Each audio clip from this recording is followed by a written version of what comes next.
If you like what we do here on Skiba News Nation, please like and subscribe, and also share with others so that we can grow the biggest truth-seeking community on the internet. Huge shout out to all of our Patreon supporters. We couldn't do this show without you, so I just wanted to say thank you. And if you want to help support us, go to patreon.com/Skiba News Nation.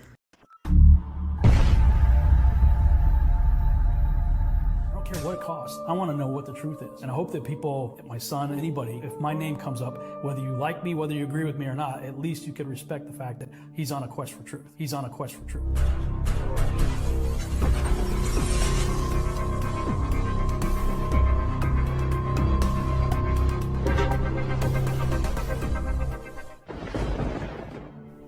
Welcome to Skiba News Nation, bringing you unfiltered views, news, interviews, discussions, and more.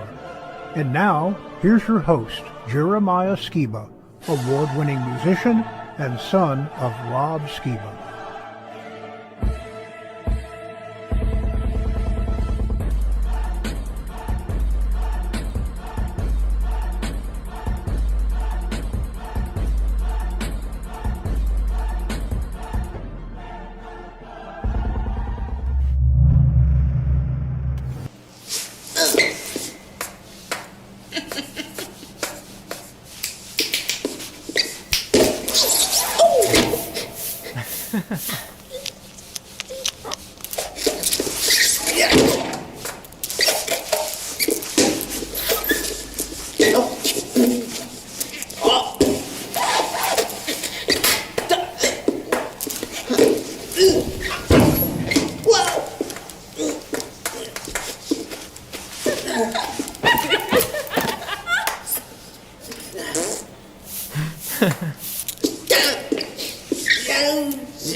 Hey Skiba News Nation family, welcome to episode 82 of Skiba News Nation, your weekly source of the latest news, controversial topics, conspiracies, forgotten history, and so much more. I'm your host, Jeremiah Skiba. Now, as always, I'd like to introduce my great and insightful co-host, Mr. Jake Grant. How you doing, Jake? And what's up, Jeremiah? Hey, we got a great news segment for you guys this week. Today, we're going to be talking about some major stories and how they connect with some of the thought processes we've talked through in previous episodes. Let's talk about the shipping lane wars and how prices are going to be going up as we have a closure in Baltimore with the recent disaster that happened. A shipping container ran into a bridge. It's likened to the situation with the Houthis attacking anybody going through the strait there in the Middle East, and now forcing people to go all the way around Africa, which is kind of crazy. We're going to be talking about the terror attack in Russia, how they're blaming the West and Ukraine, and somehow ISIS is back. So just really interesting things happening in the world today, so I hope you guys enjoy. We're going to share a little bit about the Jew-lumni, the Illuminati, right? Of course, we have Cat Williams called out P. Diddy, and he turns out to be an all-new Jeffrey Epstein. Biden officials are suppressing healthcare information regarding the topic of fluoride. Here's some interesting ISS footage. And we're going to get an update about the red heifer sacrifice from a guy I respect, Rico Cortez, who was actually honored by your dad, Jeremiah. I mean, Rob looked up to Rico quite a bit and was actually looking to get mentored by Rico in some of his research regarding the temple and the procedures of the tabernacle, breaking down some of the misconceptions about the temple sacrifice that supposedly is going to happen with the red heifers. Well, it turns out it might not be a sacrifice at all, just a slaughtering, which means it can definitely happen. And also, the Temple Institute is claiming that they have no plans before Passover to actually sacrifice or slaughter one of these animals. And so that's why I want to share this clip from Rico. Give us another perspective due to a lot of the fear-mongering and misconceptions regarding this topic. I think his opinion should be considered. And just a quick update on our game, Tribe Total Eclipse. Thank you everybody who supported it so far. We're already at 44% funded. We have roughly 20 days left for you to reserve your copy of the limited edition and or the standard game. They're both equally fun. But I have one that I'm going to hand sign the box and have a little extra knickknacks and stuff in there for you guys. But you guys check out the game if you haven't. I'll show you a quick preview of it.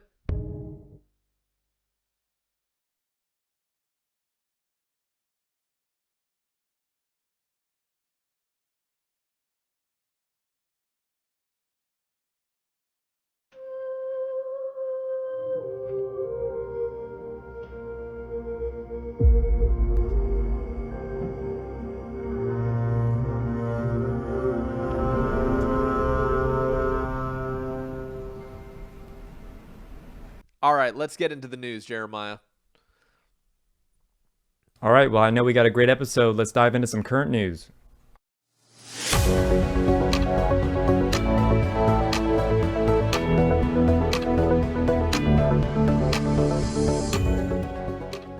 Oh, looky over here. It looks like the Large Hadron Collider Accelerator report. Protons or Easter eggs. Let's hope for both.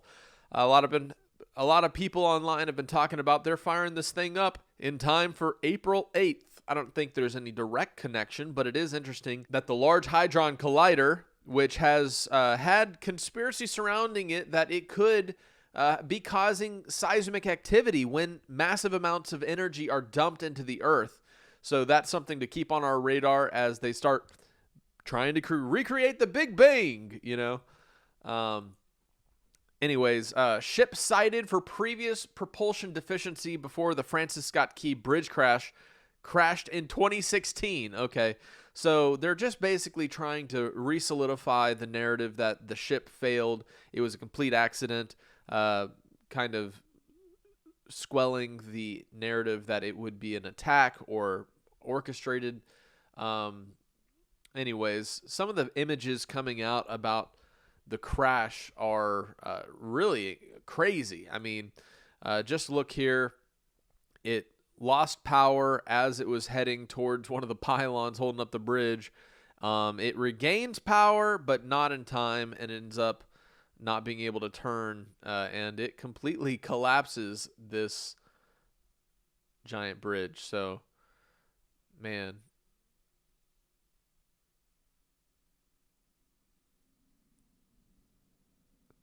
So you're going to see this impacting shipping in the east coast of the United States.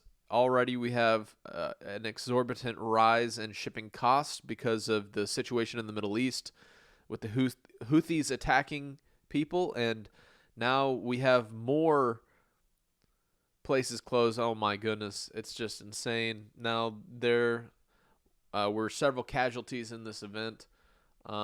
But you don't often see bridges knocked down by boats. So that's going to leave a lasting impression in the minds of the world. So here's from another angle. You know, the bridge collapsing is, you know, pretty shocking. But now all of the investigators docks are boarded closed the ship that struck there in Baltimore's Baltimore, Francis Scott that Key are on the Bridge other side of for this the first bridge. time yesterday, and a federal appeals. All right, so here you can see the imagery. This is where the bridge collapsed, and so all these docks are closed. So these ports no longer will be servicing, and you know, all the other ports along the coast that can accept ships, you know, they're going to have to deal with this onslaught of, you know, holdovers, because there was a lot. I think this was the 8th largest port in the U.S. I might be mistaken on that, but it is going to affect things. So it's all connected. Not the Babylon Bee, right? That's funny. All right, so here's some other news. Apparently, the cancer blow to Kate and King Charles leave Britain's royal family depleted and strained. So we got a lot of drama going on. The Princess of Wales disclosing that she has cancer, and King Charles. I always find it interesting how there's the concept that the royal family wasn't actually important to the British people or the world until they started self-publicizing. And because of their self-publicity, they have to kind of keep everybody updated to stay on the conscious collective. Here's a funny one. The CDC now says it's okay to pee and not wash your hands. The way that I was CDC just announced it. There's no way you washed your hands. You don't wash your hands after you pee. Yes, you do. Guys don't have to. The CDC says you don't have to anymore. Yeah. The way that I was. CDC But make just sure to announces mask, right? You don't have to clean your hands after peeing. You have to put a mask on your You do have to wear a mask while you pee, though. And in your car. But Josh goes, let me go first because I'm faster than you. That's Occupied? fair. And I go, I'm going to be faster than him. Guess who's sitting down Dude, way before I you? peed so fast. And I walked out and you were gone. I said, he didn't wash his hands. Of course I didn't. There's pee from other people all over that bathroom. At what point of the bathroom am I touching? The handle? You don't do that. I'll go. There's no way you Oh washed your man! hands. All right, Wash that's your that's hands a little after you pee. funny one Yes. for you. Here's a picture. Stormtroopers after a fun day of paintballing. All right. So there was a terror attack in Moscow. Very shocking footage was circulating online of people mowing people down in a big concert hall. Definitely something that's going to be affecting the world stage. It's pretty shocking. Now, apparently ISIS came out right away claiming responsibility, although Moscow is claiming it is the West through Ukraine that is perpetrating these attacks. Now, a lot of online media is talking about how the war between Russia and Ukraine is shifting to now a guerrilla warfare state. And this is significant because now you're seeing attacks of terror. And the reason this is bad is because you know what the United States justifies when terror attacks happen?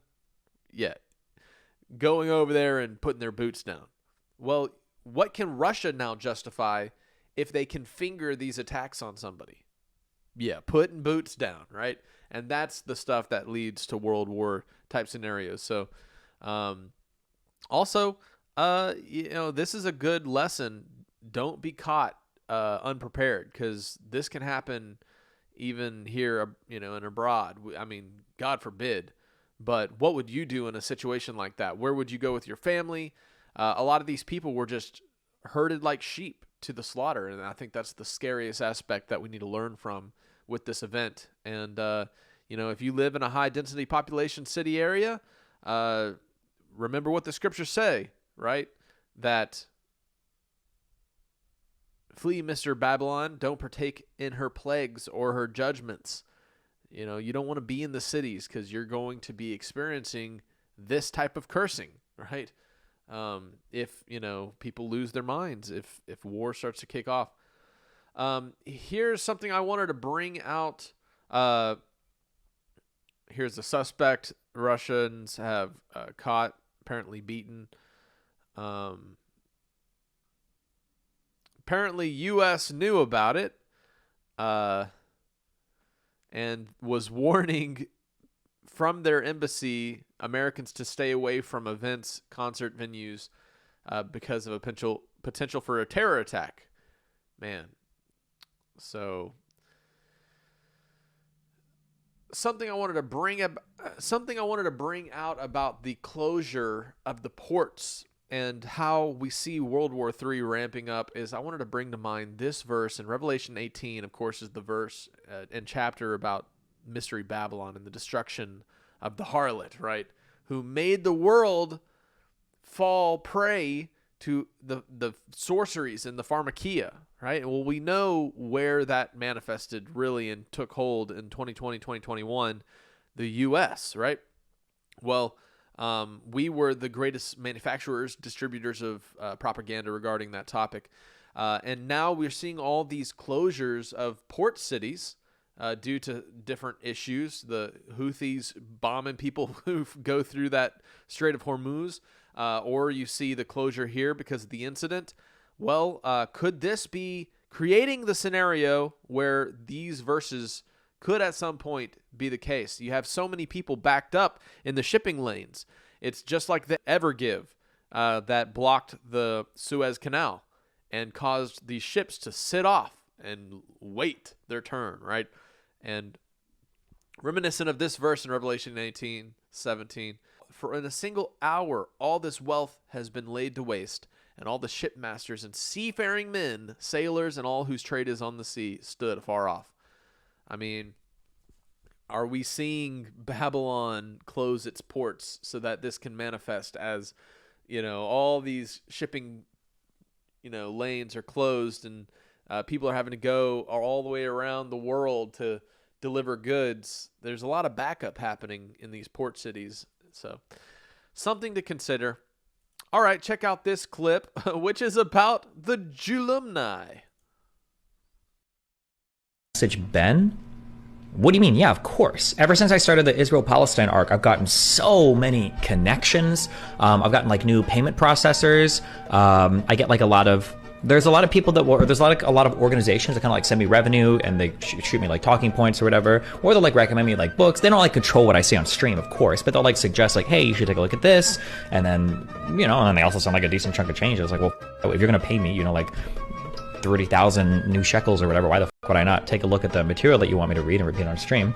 And also part of this is connecting me to kind of like a network of, they call them the Jew-lumni. It's like alumni, but for Jews, I guess. And then in these Jew-lumni, imagine you kind of have the like the war room, okay? But it's not actually the war room. They call it the new Yeshuv on Discord. And in this Discord, there's a whole bunch of like really powerful Jewish people that I have access to if I want to chat with them about any particular issue. And Shapiro, obviously, and the other co-owner of the Daily Wire in there. And after my Candace Owens conversation, I reached in there. I was like, Ben, what the like this lady is like slandering me on fucking Twitter. Can you do something about this? And he'll tap his Jewish contacts. He'll see how receptive I've been to some of the money that they kind of like funnel to me, to like talking points related to Israel Palestine. And then he said, feels like I checked out. And then, yeah. Wow. Did you really mess? So is that how the Illuminati actually works? It's just a fraternity of people in power and of similar mindsets and beliefs. And there's actually multiple groups of people like that at high echelons. They all help each other. They help push narratives that benefit their perspective. And I'm not being pro or against whatever assumed perspective needs to be pushed, right? And so whenever we talk about like how this guy is getting funded and, he's getting money and he's pushing narratives, like that's how it works. That's how the world is manipulated into doing and promoting certain agendas. All right, let's check out when Cat Williams was warning about what was going to be exposed with the new Epstein, right? I came in this business saying I was going to expose. When I talked about Michael Jackson, when I talked about R. Kelly, they canceled me for these things because why would you talk about another black dude? Race is not where the line is drawn. It's God's side and the other side. And we don't care nothing about the other side. Period. All of these big dick deviants is all catching hell in 2024. It's up for all of them. It don't matter if you Diddy or whoever you is. TGJ, any of them. All lies will be exposed. That's all. And anyone who takes that the wrong way, know why they take it the wrong way. The truth is the light. Yeah, but after that, I don't really kind of know where to go. Let me one more time. Right. Wow. So I know Jeremiah is going to be doing his news or his history segment on that, but I just had to talk about it briefly because we have this post that came out from 50 Cent said this: Mr. Combs has hidden cameras in every room of his home, has recordings of several celebrities, artists, music label executives, and athletes engaging in illegal activity. These individuals were recorded without their knowledge and consent. Mr. Combs possessed compromising footage of every person who has attended his freak-off parties and his house parties.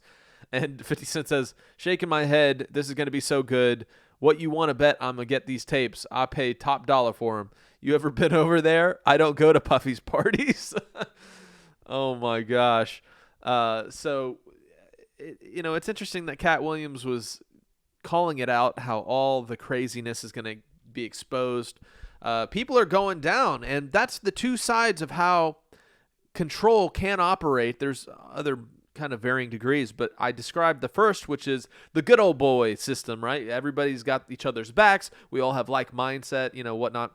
And then you have the manipulative blackmail side of the Illuminati, right? Where guys like Diddy record people doing atrocious acts and getting their freak on, and then they can hold it over their head to get them to do and be a part of what they want, because nobody wants it coming out. Well, apparently it's coming out now. So very interesting. Here's a interesting breakdown of a Biden healthcare crisis cover-up. Check this out. Biden health officials suppressed a government study that showed that there is no safe level of fluoride in water supply and that it can lower IQ in children and harm pregnant women. The only reason we know about this is thanks to a lawsuit that forced the Biden administration to turn over the documents. But first, just look at the places that do have fluoride in the water. This map is courtesy of the British Fluoridation Society. Fluoride in the water is a funny thing, right? The government says we need it to protect our teeth, and our teeth need protection because the modern diet is so degrading on teeth enamel and full of sugar and processed foods that grind down our teeth. It's a vicious cycle, right? So the government, in response to this, has decided to fix our food chain. Just kidding. They're not. They're not going to do anything of the instead sort. of all the processed food, we'll get rid of that. No, instead, we're going to mask it with chemicals in the water. Yes. That's exactly right. That's how we roll. And, you know, there was never any real research on the effects of this. And now that there is some, the government is trying to hide that research about the possible negative effect of fluoride. A group called the Fluoride Action Network has sued the Environmental Protection Agency, or the EPA. The EPA is being defended by the Justice Department. So you and your tax dollars are defending this. You're defending their right to maybe hurt you and your kids. That's how it works. By putting fluoride in the water. Because we pay our taxes and the Justice Department is taxpayer funded. So we are then all in on protecting the EPA. We have to be. But in this suit, they sought for the release of a report called the National Toxicology Program. And here is the report in question. Why do we have it? Because a judge ruled that we should. The Justice Department had asked for this report not to be released, and the judge ruled against them. Prior to that, the report was blocked from publication by Assistant Health Secretary Rachel Levine. You may recall that Rachel Levine is a transgender person that says that doctors should be trans advocates for medical transition. So this person's A-okay with foreign chemicals in the body. We already know this. Here is the email in question where someone is asking, like, hey, we got a heads up from the NIH about this report coming out soon and fluoride and the, you know, effects on IQ. Assume you're aware. Do we need to chat? That is, you know, I think that's masking like, yikes, this is going to suck. We need to talk about it. To which this person responds, thanks so much. Assistant Health Secretary Levine has put it on hold until further notice. Like we should be freaking out, but for now it's been buried. Kindergarten or first grade, they used to give us in the school. And if anyone remembers this, I was in New Jersey at the time, a little plastic cup every morning. And they'd put like one little pink fluoride tablet in the cup and you had to like chew it. And you had to chew it. It was like chalky. 55 different studies, and they sort of did a compendium of them, and they found that here is the results. Let's just read it. In adults, only 2 high-quality cross-sectional studies examining cognitive effects were available. The literature in children was more extensive and was separated into 2 studies assessing IQ and studies assessing other cognitive or neurodevelopmental outcomes. 8 of 9 high-quality studies examining other cognitive or neurodevelopmental outcomes reported association with fluoride exposure. 72 studies assessed the association between fluoride exposure and IQ in children. 19 of those studies were considered to be high quality. Of these, 18 reported an association between higher fluoride exposure and lower IQ in children. The 18 studies, which include 3 prospective cohort studies and 15 cross-sectional studies, were conducted in 5 different countries.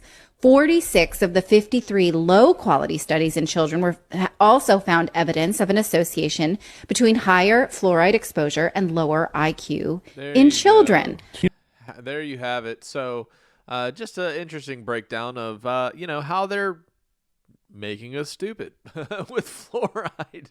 I mean, look at the map of places that don't have it. You can tell kind of the influence of the Western world and how it's spread out in those strategic locations. Here's a breakdown of some NASA. Forgetting studio technician is still in the background during a live broadcast from the ISS, the International Fake Station. Oops. Check this out.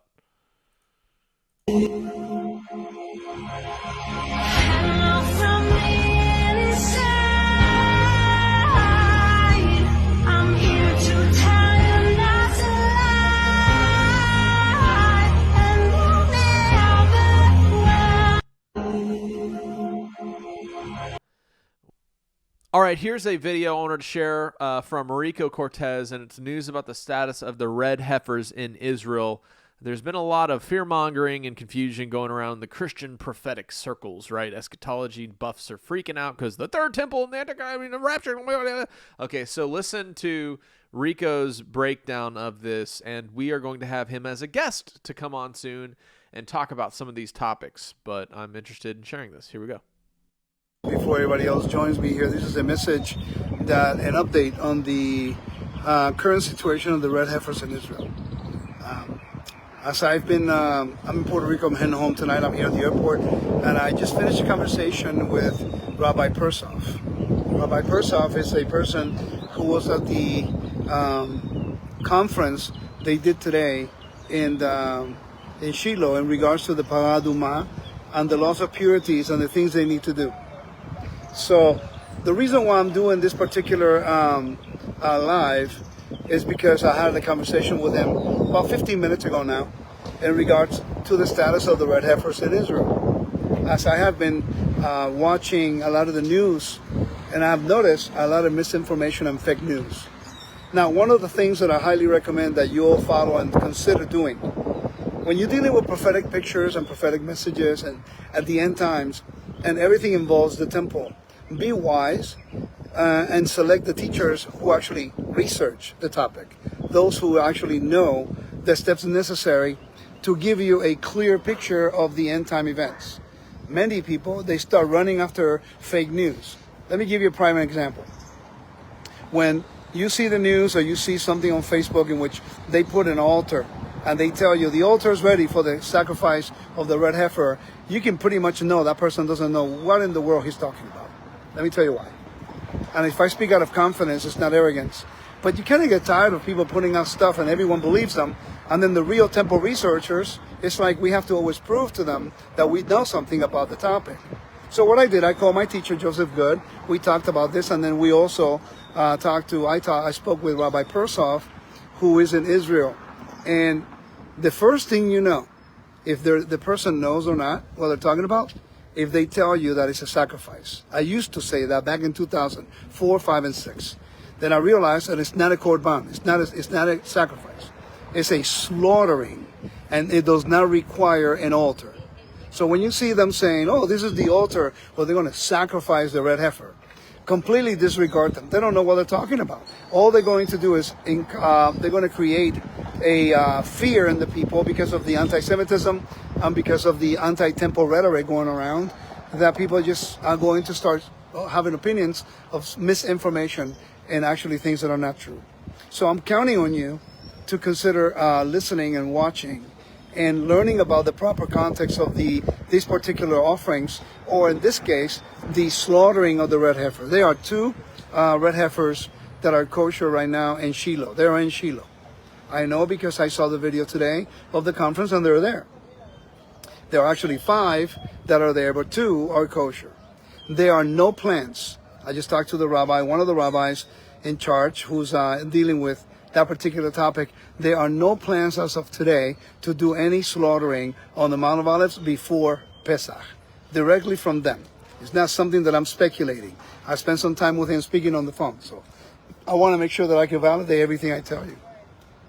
Now, I don't know if it's politically motivated, in which they're going to just wait, or maybe something may happen a month later or so that will then prompt them to slaughter the red heifers on the Mount of Olives. But there are 2 that are ready. They are within the age period, but there's no plans as of today to do any of the slaughtering. And clearly you would understand, due to the whole world against Israel as usual. But I'm counting on you, the audience, to be more self-aware of who you listen to. First, it does not require an altar. The white altar that you have been seeing in some of the posts and also in some of the short videos people do on the internet, that was a reenactment altar that they use during Hanukkah and sometimes during Passover to show the audience how the service was done. But never was any of the sacrifices ever done or any of the blood slaughter, because it could only take place on the Temple Mount by the Kohen, by the priest. And again, this is what I'm talking about. So when they show you an altar, that's a reenactment. That's an altar they built to teach people about how things were done. But they cannot use that altar. The stones for the new altar are actually found on in the Temple Institute right now, and it's not been built. So again, knowledge of the temple to understand this is imperative, especially at this time when everyone proclaimed themselves to be a prophet and they're using things completely out of order. And that's something that we need to keep them accountable, because it creates confusion. And in some circles, it creates an anti-Semitism, and they start speaking badly against the Jewish people. So it's very important that we are informed and we do the right thing. I'm going to be in Israel in May. I'm going to be there for about 15, 16 days. I'm going for a temple course that I'm doing for 3 people. Then I'm staying a few days after to meet with some of the rabbis and the archaeologists to get a sense from the ground what really is going on, so that we have a source. Guys, I've been blessed to study with Joe Good for the last 15 years. I've had the privilege to meet all of these people because of my connection with him. You have, between Joe and I, we have over almost 70 years worth of experience on temple research. I'm not saying we're the only ones. I'm not saying we're the best.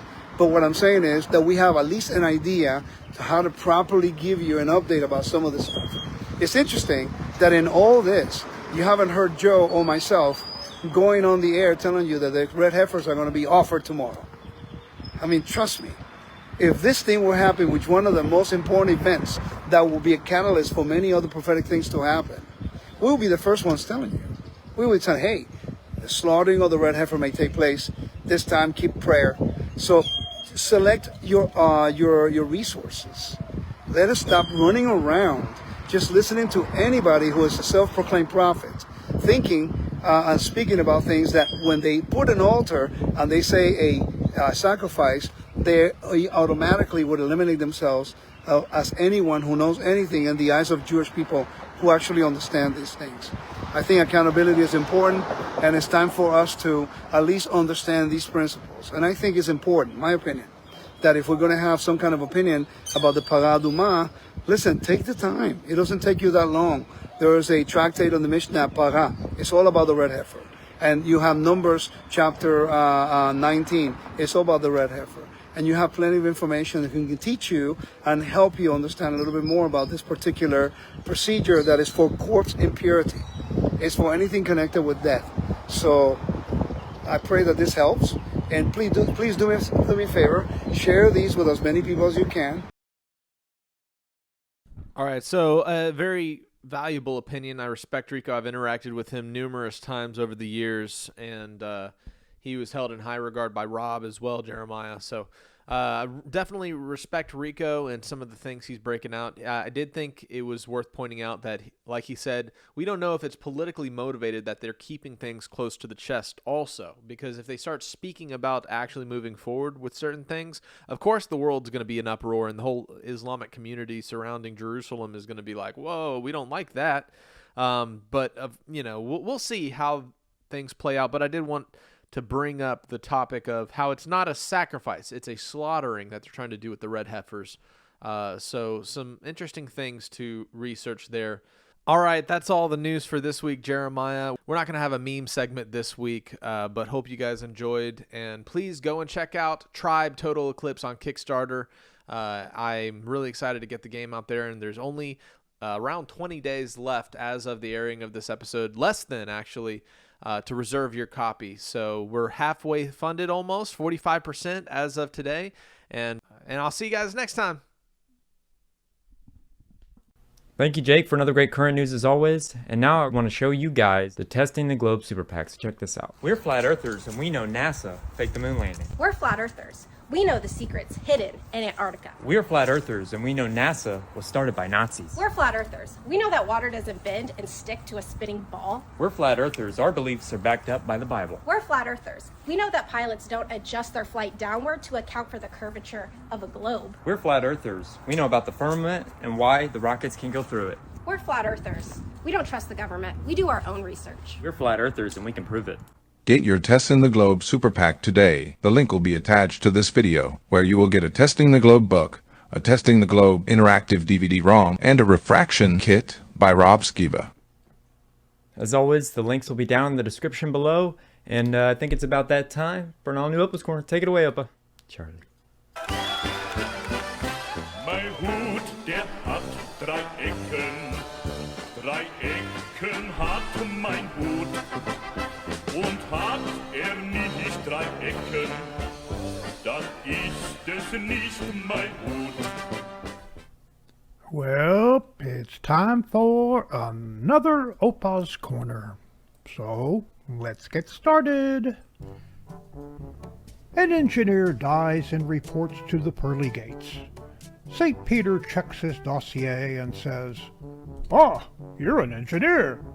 You're assigned to hell." So, the engineer reports to the gates of hell and is let in.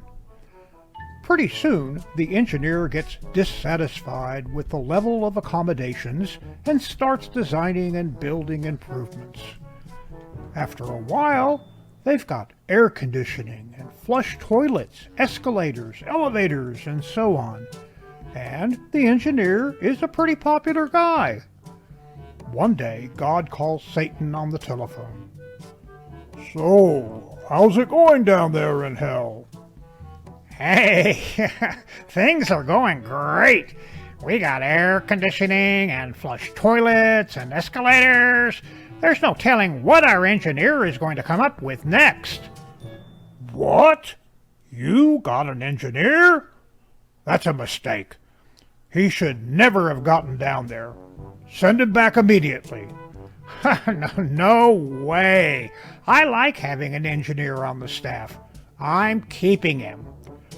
"Send him back up here or I'll sue."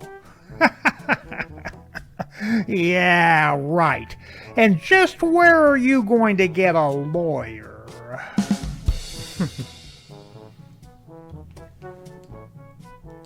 Two campers are walking through the woods when a huge brown bear suddenly appears in the clearing about 50 feet in front of them.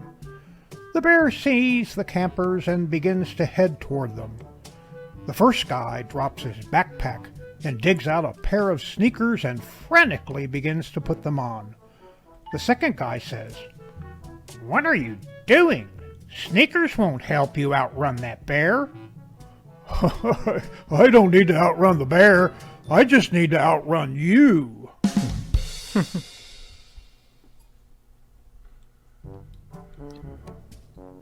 "I can't believe I got fired from the calendar factory. All I did was take a day off." "I was addicted to the hokey pokey, but thankfully I turned myself around." "I used to be indecisive, but now I'm not sure." "Money talks, but all mine ever says is goodbye." "Money can't buy you happiness." "Well, check this out. I bought myself a Happy Meal." There was a kid who started a business tying shoelaces on the playground. It was a not-for-profit. Letting the cat out of the bag is a whole lot easier than putting it back in. Why don't cats play poker in the jungle anymore? I told him it was because there were too many cheetahs. Why does someone believe you when you say there are 4 billion stars, but check when you say the paint is wet? What's the difference between a northern fairy tale and a southern fairy tale? A northern fairy tale begins once upon a time. A southern fairy tale begins, y'all ain't gonna believe this. If Walmart is lowering prices every day, why isn't anything in the store free yet? True. No one should have children after 35. Really, 35 children are enough. When tempted to fight fire with fire, always remember, the fire department usually uses water. Today, a man knocked on my door and asked for a small donation toward the local swimming pool. I gave him a glass of water. Why did the nurse need a red pen? In case she needed to draw blood. How does a rabbi make coffee? He brews it. Deep thoughts. Why do you park on a driveway and drive on a parkway? And now for the funnies.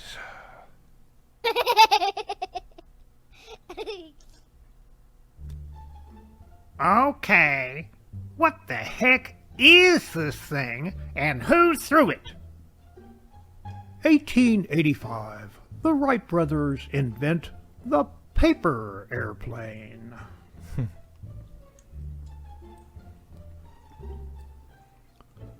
Earth's first science fair. Pointy stick, fire, wheel.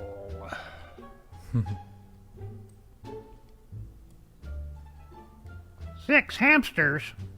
I thought I ordered 9.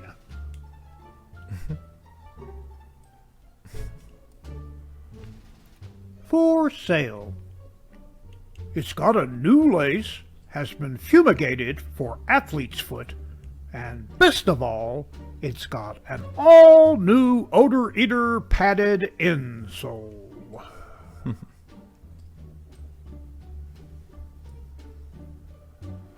Let's hear it for Jimmy on the keyboard, Charlie on the harmonica, and Big Reggie on the doorstop. Twang, twang, twang.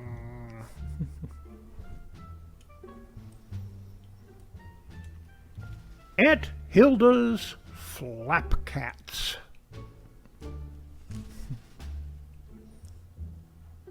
So, tell us, Buffy, for how long have you been a talking dog?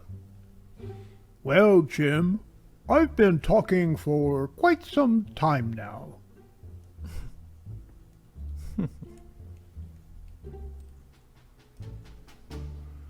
Before it even began, this would become one of the longest trials on record. Please state your full name for the record. 3.14159.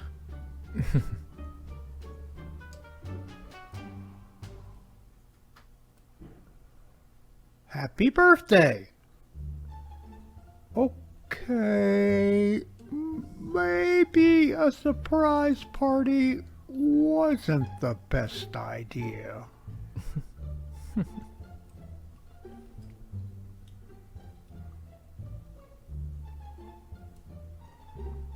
In the corridors of Clowngress.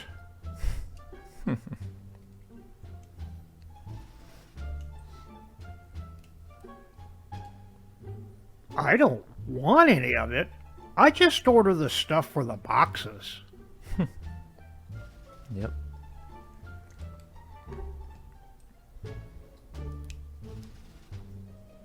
There must be some mistake.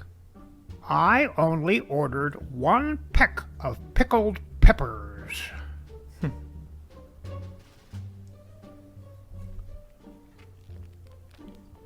Deep in the rainforest, Lenny makes first contact with an isolated Amazon tribe.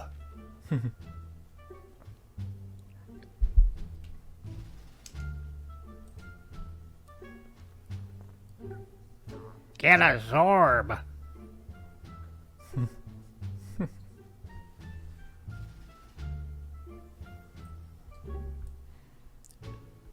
What the?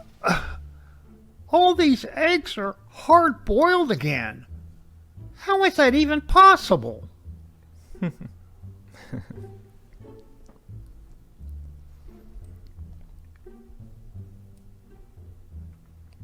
The winch, you idiot. Bring me the winch.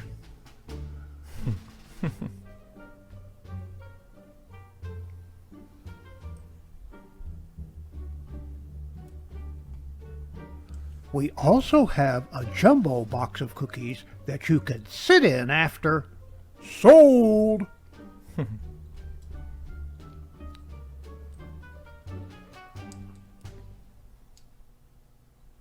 Yes, I'm breaking up with you. I just need some space.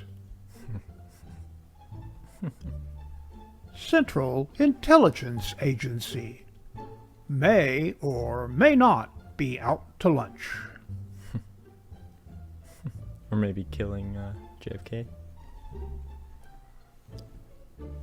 I know I haven't put out an album since '09, but let me guess. You want to make a comeback. The boomerang.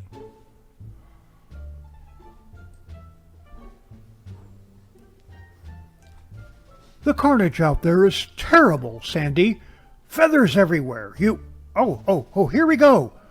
The animal control officer is leading the so-called Chicken Coop 3 away at this very moment.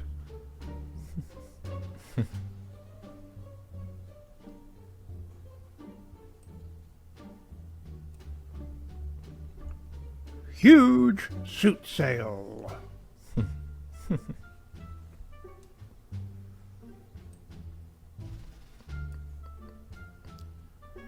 Hey, what's going on here? We're losing the visual.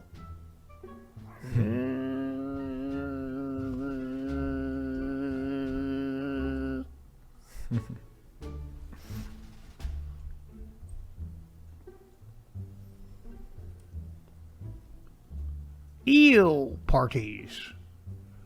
When the moon hits your eye like a big pizza pie, that's amore.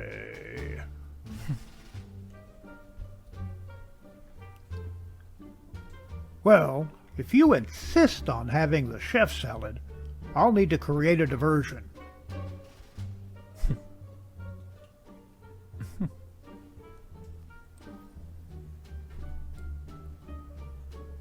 Because a treat bounced under there in 2017.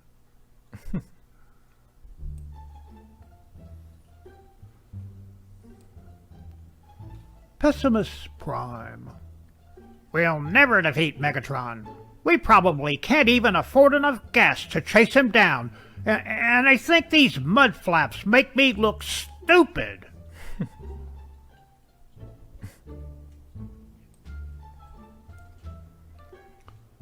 We estimate it to be 7,000 kilometers in diameter, 130,000 kilometers away, and we're on a collision course.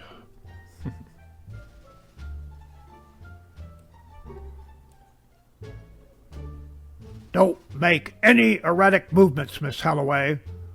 Not only is the truculent nature of this species amply documented, but as you can discern for yourself, the little suckers can really jump.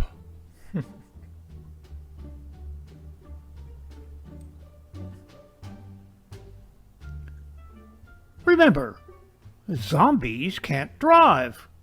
Be prepared. Fill up today. Sold. And that concludes another OPA'S Corner.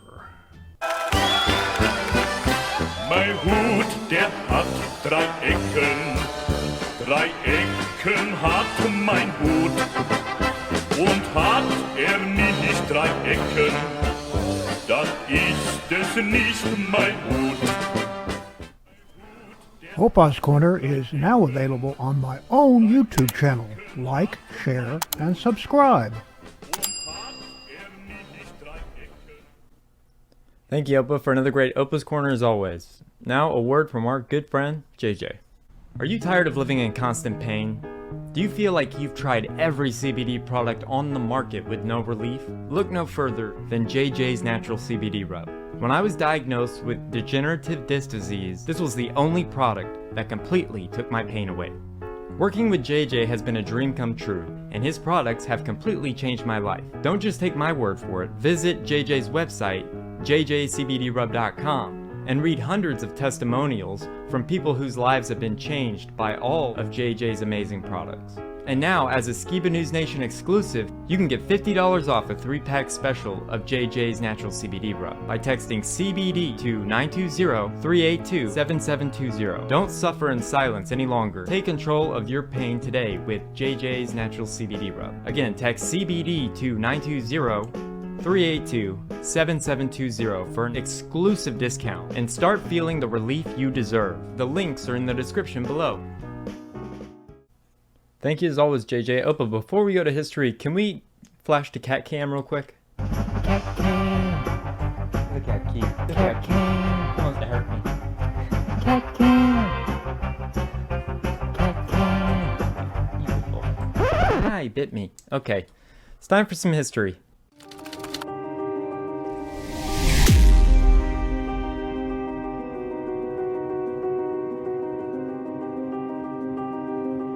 So today for history, we're going to be talking about somewhat recent history, and then we'll be going back and further in history because we'll be talking about P. Diddy, aka Diddy, aka Puff Daddy, aka, we'll just call him Diddy, okay? So with this first clip, I'm going to show you what I woke up to yesterday, and it completely blew my mind, so check this out. First up, the story everyone is talking about today. The feds raided homes in Los Angeles and Miami that belong to rap mogul Sean P. Diddy Combs. And tonight we hear those raids are linked to possible sex trafficking. I was shocked. I was taken back. I was really shocked. I mean, I never even expected this to happen. More people coming out. Who's this guy? That's his son. Yeah, they're all kind of dressed Definitely alike. shocking and hectic out here in Holmby Hills at one of Sean Diddy Combs' homes. We were first on scene as it all unfolded. We came right in the middle of the convoy of about 40 undercover law enforcement vehicles before they even put up the crime scene tape. The Department of Homeland Security making a big bust, officers say, in connection to a sex trafficking investigation. While it was all happening, investigators were also raiding his home in Miami. Homeland Security has not yet released details or named Diddy as the focus of the investigation. The 20-year-old Ryan Mendelsohn, he's lived nearby his whole life, and he often visits his best friend just a few doors down. But I've seen maybe once a week girls lingering outside. I drive It's like by a hotel. and I see that a lot of girls, maybe 5 or 6 girls outside. Some leaving, some not, some going in, black Suburbans. Never know. I never thought anything of it, but now this is crazy. I mean, As we broke word on scene and from Skyfox, Mapleton Drive near Sunset and Beverly Glen became a madhouse. And as more Bearcats and undercover cops pulled in, so did the swarms of onlookers, even a celebrity tour bus. There are a lot of questions tonight, including Diddy's whereabouts. TMZ is reporting he was seen at a high-end executive airport in Miami pacing while the raids were going on. And I know they've hit Miami, Los Angeles, and we saw some of his sons in handcuffs. Law enforcement sources are telling ABC News that right now authorities are carrying out searches at properties associated with P. Diddy. This is all part of a federal investigation into human trafficking. They also say that this investigation has been ongoing now for several months.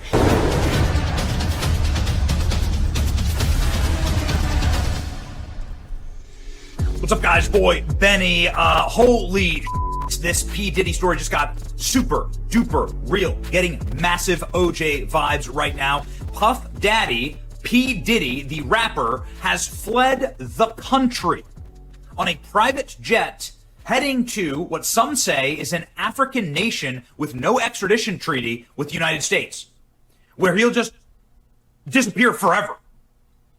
I kid you not. This is a real story. We're going to talk all about it here, but P. Diddy's private jet, here you go, you can see it right here in various videos and so on. This private jet has just fled the country after Diddy's homes were raided by the feds in a sex trafficking sting, a massive one. You can see the jet right now, and it's tracking. We are tracking the jet ourselves. You can see it right here on the screen. This is the flight. It flew. It took off. Literally, the hour his home was raided, the jet took off from Van Nuys Airport in Los Angeles and has now stopped in a island, Bermuda, it looks like. Antigua and Barbuda is where the jet is. Now, this island actually does have an extradition treaty with America, but they are presumably just refueling.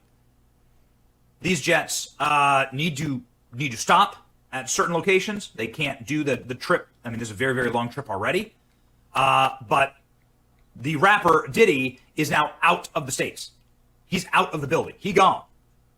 This is, by the way, when he left. This is the takeoff tracker. You can see that he left Van Nuys, a private airport in LA, and he left right as the raid was going on his home. So he heard the raid was going on. His sons, by the way, were arrested in the raid. You can see that in the footage, in the clips.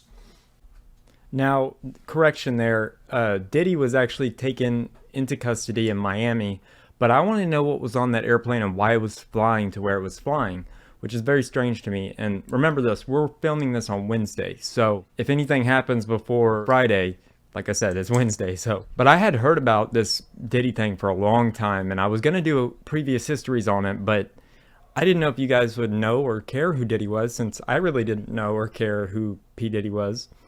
I'm not a fan of his music, but I figured since he was in the news, now I have the opportunity to show you guys all this weird, dark stuff about P. Diddy. For this next clip, we're going to be talking about how he was grooming Usher. And so from this moment on, viewer discretion is advised. So check out this clip.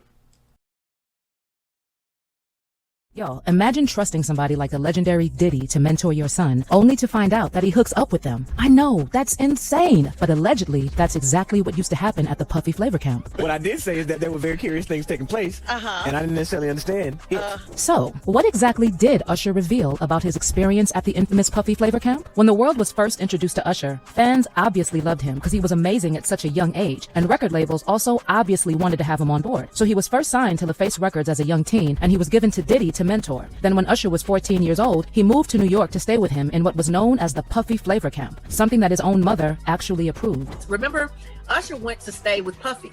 Now that was a business decision right there, because I didn't know Puffy. I didn't know him. But here's the thing. At the Puffy Flavor Camp, young boys were not just taught how to make music. They were also exposed to some other pretty wild stuff. And Usher himself has been spilling. So I got a chance to see some things. Yeah, but you were 13. What were you seeing? I went there to see the lifestyle. Right. And I saw it. And it was, but I don't know if I could indulge and understand what I was even looking at. It was pretty wild. And I know that Usher was truly exposed to some wild stuff, because there are people who also saw him in questionable situations, like Ed Lover, who once recalled a time when he went to a club and Usher was drinking in the company of P. Diddy. And I look to my right, and there's a kid standing there drinking champagne. Oh no. And I couldn't help but wonder who the hell let their child come into this club, stand in the VIP section, and drink champagne. I mean, guzzling champagne out the bottle. Ed Lover said that it was only after Usher's album dropped that he realized that the child with P. Diddy at the club, guzzling champagne in the VIP section, was Usher. Mind you, Usher was only 14 or 15 at the time. In fact, Usher was also questioned about his time at the Puffy Flavor Camp during an interview for the cover of Essence magazine, and he said that a lot actually took place at the Flavor Camp. First of all, according to the article, he was very relaxed when asked about other things like how he would continue to pursue movie projects and, somewhere down the road, a new album, and several business ventures. He said, "Something that you should know about me is that I'm a businessman before I'm anything else. Look at the capabilities of Martha Stewart or Russell Simmons or Sean Puffy Combs or even 50 Cent with G-Unit. Look at what they did with their licensing. This is my opportunity to do the same. Clothing and shoes are kind of the standard nowadays, so I'm trying to figure out how I can come at it from a different angle." Apparently, when asked about his time living with Diddy, Usher became very uncomfortable, and he simply said, "I want to have some from my book one day." I'll put it this way, there was a lot of set. Also, have you noticed how Usher always gets super uncomfortable when around Diddy, especially when he said some very suggestive things? For example, just look at his reaction when Diddy was telling Kevin Hart about how they used to wake up together. My brother right here from day one, we used to wake up and, I mean, damn, pause, but like that's how, I mean, back in the days when he was like 10 and I was a little bit older, his older brother, we used to fight over the Frosted Flakes. You know what I'm saying? And then there's this one about Diddy complimenting Usher as being fly and mentioning Usher eating cereals in the kitchen. Doing what in the kitchen? Take your time with it. Breathe it in.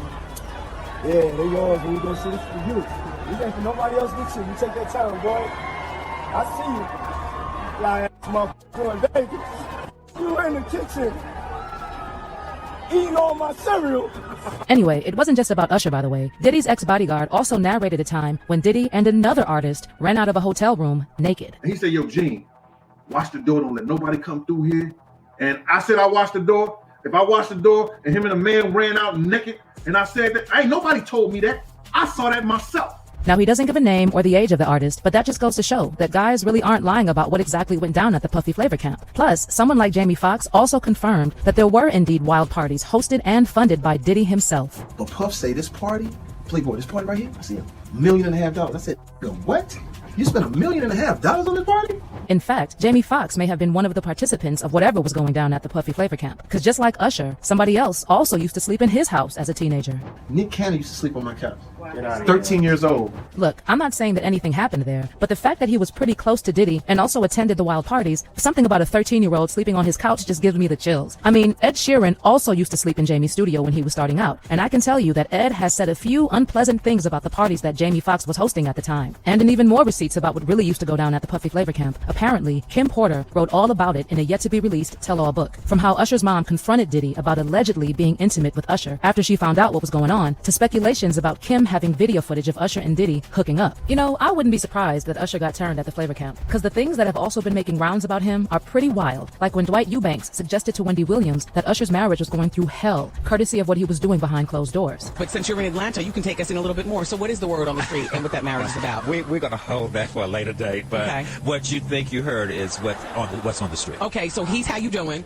There was also that story of a John Doe that was making rounds who claimed he hooked up with Usher at a Koreatown spa in Los Angeles, and Usher gave him an STD. In addition, a different person also spilled that Usher was a little too comfortable at a gay club. According to the source, after Usher performed one time, everyone was in Usher's dressing room drinking champagne when someone came up with the idea they should go to a club. That's when the source claimed the group went to a popular gay nightclub, saying, "We weren't looking for a gay club, it just happened. I mean, most of us were gay, so we just went to a place we knew." Apparently, Usher struck up a conversation with an older gentleman at the club and even explained the situation, saying, "Usher was talking all up in this guy's face. I thought the two of them were going to start kissing. At first, I couldn't believe my eyes, but then I thought, this is Chelsea, so anything goes." Then when asked whether Usher had a good time, the source said, "I know he did." Well, maybe he was comfortable because Diddy took him to such clubs when he was still at the Flavor Camp. And again, I can bet that there's truth to that, because Exhibit once revealed that P. Diddy took him to a gay club, but he was not aware until he actually got there. So then, he's doing his business. We go down and get a drink. We sitting there vibing to the music, and then she point over the corner. It's two dudes kissing. You know what I'm saying? I'm like, this. You know what I'm saying? So I'm like, okay, then there's girls in the club too. And then she pointed another direction. It's another dude over there like, what? But that's not it, because recently some videos of Diddy and Justin Bieber when he was just coming up have been going viral on social media. Back in 2009, when Justin was 15 years old, he spent 48 hours hanging out with Diddy, who was 40 at the time, and Justin later uploaded a video on his YouTube channel documenting some of their moments. Now, y'all imagine if this was a 40-year-old rapper organizing a 2-day hangout with a 15-year-old girl. Yeah, that would be hella questionable. Anyways, in the video, Diddy promised Justin he would get him a nice car and a mansion, and then Diddy goes on to say that he couldn't reveal what they were planning to do, but it was definitely a 15-year-old's dream. Right now, he's having 48 hours with Diddy, him and his boy.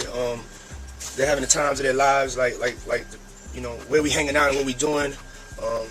We can't really disclose, but it's definitely a 15-year-old's dream.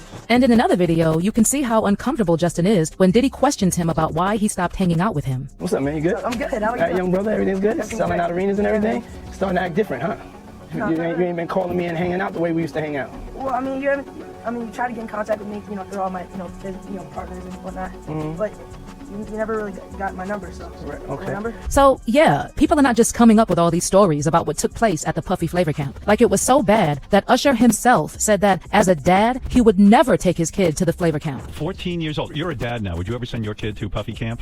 Hell no. I mean, if it was just a camp where young boys only went to be mentored about music, Usher wouldn't have a problem sending his own son there, right? The only problem is that, so far, nobody wants to expose what really happened. But I can bet that a documentary called Surviving P. Diddy would probably unearth the most disturbing details details yet. Don't you agree? Remember, Cat Williams called Diddy out on that recent podcast he was on, and all this info about the raid that I've heard gives me very strong Epstein vibes. Like, very, very similar. Like, the Puffy Flavor Camp, or whatever it's called, reminds me a lot of Epstein Island. And I don't know if it's just me. I mean, you guys let me know in the comments. But now I'm going to show you the third and final clip. And this came out 3 weeks before yesterday's raid. And I'll just let it speak for itself. So let's play that clip. Denzel Washington. Denzel Washington. Denzel Washington. Denzel Washington. Denzel Washington may have stayed on the sidelines so far since Diddy's unsettling secrets started coming out, but things are about to change as Denzel is warning Diddy to do the right thing. Diddy didn't end the year of 2023 on a good note, and he doesn't seem to be off to a good start in 2024. Diddy is still being accused of several sexual assault allegations, but that seems to be the least of his worries right now. With Denzel Washington's warning to Diddy, some of his disturbing and deadly secrets are about to end Diddy's upper-class status in Hollywood. Denzel Washington sends horrifying warning to Diddy. Denzel Washington isn't someone who likes to mix work with pleasure. He can always be found doing the right thing at the right time and keeping his nose clean. But Denzel is ready to get involved in some unsavory stuff just to teach Diddy a life-changing lesson. The public believes it's high time that someone of substance takes a stand and challenges Diddy concerning the numerous allegations against him. People are tired of him just getting away with bad behavior. Maybe Denzel can take care of fulfilling the public's expectations. Denzel and Diddy are not the best of friends, but are both a significant part of the highly rated entertainers in Hollywood, and this has caused them to cross paths a few times. These encounters may have given Denzel insight into how Diddy lives his life behind the scenes. One of those times that gave Denzel the inside scoop on Diddy's lifestyle was when Diddy threw one of his infamous parties. It happened to be his 40th birthday party in 2009. Denzel was one of the elite Hollywood celebrities who were invited to the $3 million event. Diddy was known to be one of the best party hosts in Hollywood, and it was just normal for celebrities to honor his invite, which was what Denzel did. Denzel attended Diddy's party, but things panned out differently than the actor had expected. While Denzel had entered the party all smiles, he didn't have the same demeanor when he left. Nobody knew what Denzel had seen during the event that had made him lose the pleasant facial expression he had when he entered.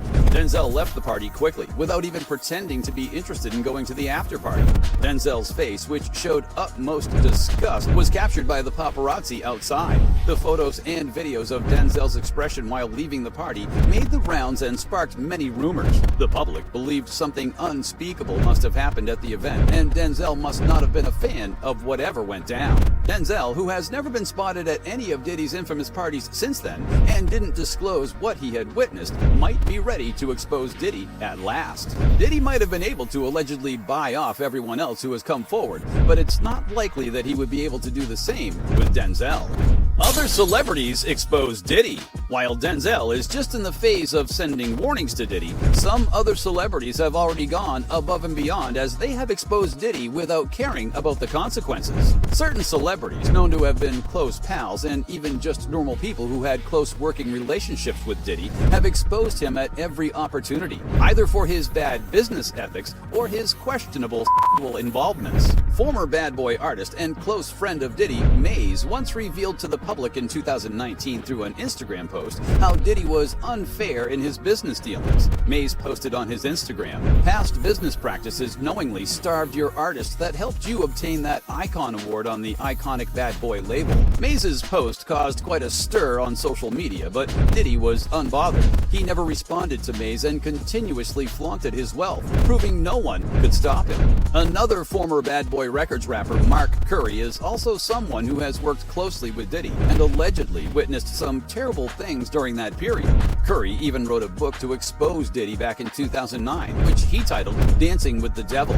Curry's book accuses Diddy of being the devil, as he was a businessman who exploited the people under him terribly, just as Maze had claimed. However, Curry didn't only witness Diddy's unjust business dealings, but also he revealed an alleged domestic violence incident involving Diddy. Curry recounted that Diddy once broke his ex-girlfriend Kim Porter's nose during a fight that ensued between them on a yacht. Curry mentioned how Diddy DaBaby also hit a producer after he overheard them talking with Porter on a phone line he had allegedly tapped. But that's not all, because recently DaBaby revealed his own experience with Diddy, and it was indeed not a good one. In an interview, DaBaby also exposed Diddy for his alleged weird sexual harassment. DaBaby claimed he had survived one of Diddy's infamous parties that happened in 2020, as he narrated the type of activities that happened during the event.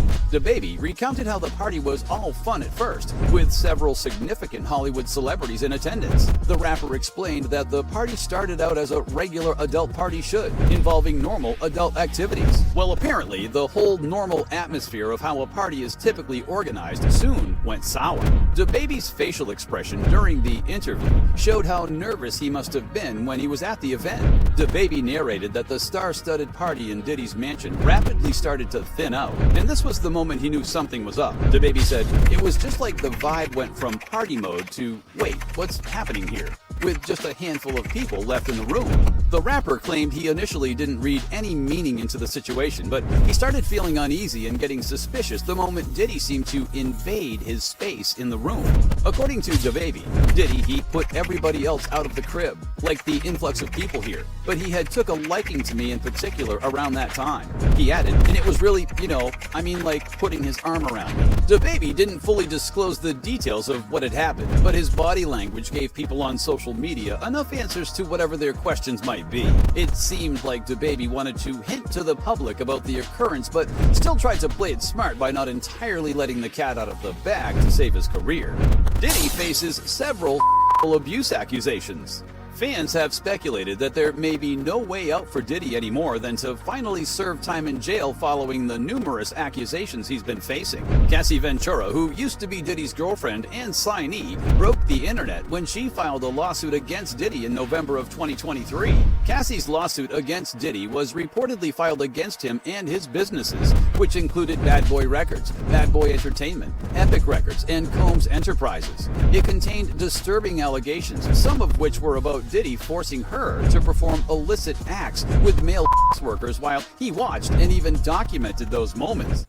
So I just want to know why Diddy was never linked with people like Jeffrey Epstein, Weinstein, Bill Cosby. Like, why? What made him so special?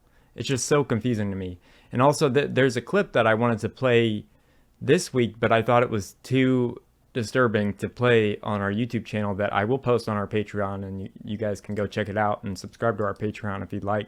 But these are just some of the accusations. Like, the one that I was gonna play is what they think he's being charged with up to this point, and it's super, super disturbing. So I just wanted to share this with you guys, and I hope you guys enjoyed this week's history segment. Jake, thank you for another great current news and memes as always. Opa, thank you for another great Opa's Corner.